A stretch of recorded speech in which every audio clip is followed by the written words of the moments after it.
everyone. Okay, welcome back to my diary series.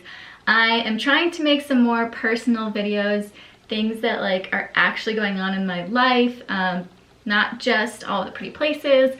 So I am going to start talking about all of my personal stuff. Right now, I'm going to cover how I'm dealing with quarantine because that is such a hot topic right now. There are so many things that people can do, and I just want to be clear that this is what I'm doing that works for me, and I just want to share it in hopes that it will help other people. But a lot of people have asked me how I'm dealing with quarantine and what I'm doing, especially because influencers, especially travel influencers, have been so affected by this. For me, it is incredibly hard to be in one place for this long. I am not used to it. I haven't been in an airport in months, and that's crazy. So this is what I'm doing to stay sane, and if you are a wanderlusting soul, if you are just someone who is struggling with this, I really think a lot of this will apply to everyone, but it's what's helping me. So I'm just gonna go through the things that I've worked on. I've written them down. I think the first thing, one of the most important things for me is that I am still working, even though I really don't have that much work coming in, and it's definitely a slow period. It hit our industry very hard. It hit a lot of industries very hard. And so for me, I'm trying to find ways to work that I normally wasn't doing. And I'm trying to reach out to companies and talk to companies and kind of plan a ton of trips for when this is over. And that kind of keeps me sane, it keeps me grounded. I'm still checking my emails, I'm still emailing, I'm still writing blog posts for you guys, I'm still making these videos. I'm trying to still keep working even if I'm not getting all of that stuff coming in, just to keep myself busy and to stay on the same schedule I was on. I'm the kind of person that if I get off of my schedule, I can easily get depressed. I can fall into this hole where I just don't know what to do, and I sit on the couch day after day, and I know how much that affects my mental health, and I cannot do that. So that is my big thing, is trying to stick with what I was doing before, and continue doing that, even if it's in a creative way, trying to keep it going. Which leads into my next thing, which is trying new things. So not only am I filling my time with what I was doing before, but I'm trying to add more stuff to it to fill in those blanks. So this is a new thing. I did not do videos like this before, and I said it in my previous one, this is super intimidating for me, and not my usual character, but I want to give myself more to you guys and show more of myself to you guys because it's what everyone always asks for, and I shouldn't be so worried about it because you guys are so great and so supportive. So yeah, this is new. TikTok, that is something I did not do before at all. And I honestly thought it was kind of lame. I think pretty much everyone my age did or still does. I didn't really get it, and I still don't, but it's fun. It is so much fun. I tried doing the dances, completely failed. I'm not a dancer, but I have been doing the voiceovers, and they're so funny, and it's just a fun way to fill my time.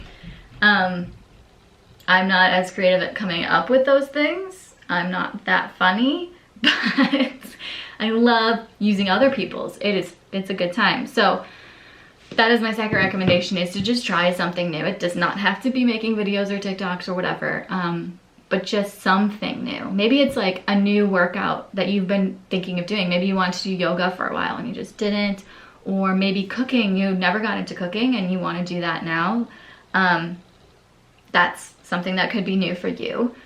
And for me, that is my third thing, is cooking. But I've always done that. I've always loved to cook. I don't know why. I'm such a food person that when I'm traveling, that is my favorite thing, is to try the food everywhere and kind of get immersed in their culture that way. I would much rather spend a bunch of time working out if I need to and eat all of the food I want than to limit my diet. It's just the kind of person I am. So cooking has always been a thing I love to do. I have been trying some new recipes. I usually, when I'm cooking, I plan out my whole week, and I like to do most of the meals are ones that I know I love, and they're on this list of food that I love. And then I like to try 1 or 2 new recipes every week, just to like get some new stuff in there. And sometimes they completely fail, and sometimes they're amazing and get added to the love list. So I'll actually share some of my favorite recipes below. Like I said, I am not the kind of person who limits myself, so I do try to be relatively healthy. I don't eat fast food, I don't drink caffeine, I don't do any of that. But these might not be like the healthiest recipes, but I promise they're really, really good. So I will leave some of those below. My next one, get outside. Like I have been spending way more time outside than I have before. I usually just I took it for granted, honestly. Like I would be working inside, and then I'd go outside because I'd go see friends or family or whatever. I just had more plans, and now I'm still doing that routine where I'm working inside and I'm on my computer all day, and then I have to remind myself, like, hey, get outside, go for a walk. I walk my dog Dory.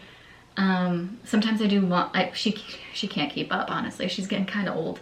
So I take her on a quick little walk, and then I go walk for a longer time. And sometimes I just sit in the park for like 30 minutes just to like be outside and see other people, even if we're not interacting. See other people and just hang out and be in the sun. It has helped my mood tremendously. The days where it's dreary out, rainy, cold, whatever, I can feel the drastic difference. So definitely like get outside as much as you can. Really, really helps. And then finally, I have gotten into reading a lot. I've always been a big reader, but you know, it kind of comes and goes in waves, like how much you read. For me, it's been, there were like 4 days where I finished 4 books. I did a book a day. Like I've gotten really into it. Just feels like a good way to escape. I don't know, some people are more movie people and or TV or whatever, which I also am. But books, for some reason for me, like I just can get lost in a book really easily. And so I know that some people have been asking for recommendations for that. Some of the books that I've been reading, I like young adult books. I'm not someone who likes anything that's super difficult to read because, like I said, I use books as an escape. I like to get lost in it. So I do have like a nonfiction book that I always have. I'm always reading one as well as a fiction book, but the fiction is like my favorite. So I do young adult, and I like dystopian style, like think Hunger Games, like that is what I love.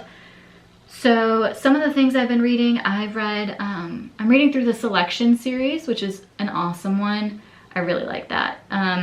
And then right now, what am I reading? Oh, Matched. I don't know if that's the title of the entire series or just the first book, because I'm on the first book. That is another really interesting one. I haven't really gotten too far into it, but it's like both of these series are just like what could happen in the future if things went to crap and everything had to start over. They're really good. If you want other types of recommendations for dystopian books, that's really kind of all I really know. I will put some of those below as well. And I would love to hear if you guys have any. So yeah, also if you have any recommendations to add to this list of things that you're doing that you think are really helpful, not only do I want to hear them, but I want you to be able to share them with everyone else here. So please drop them below. I would love to kind of make this easier on everyone. I know I can't do too much to help, but like I think that just sharing how we're coping will make this easier. And honestly, the fact that people are openly talking about this and how difficult it is awesome to me, because so many people in the past have just hidden how difficult things are, but now we're all going through this together, and we can kind of openly talk about like depression and anxiety and how these outside factors affect us, and I think it's amazing.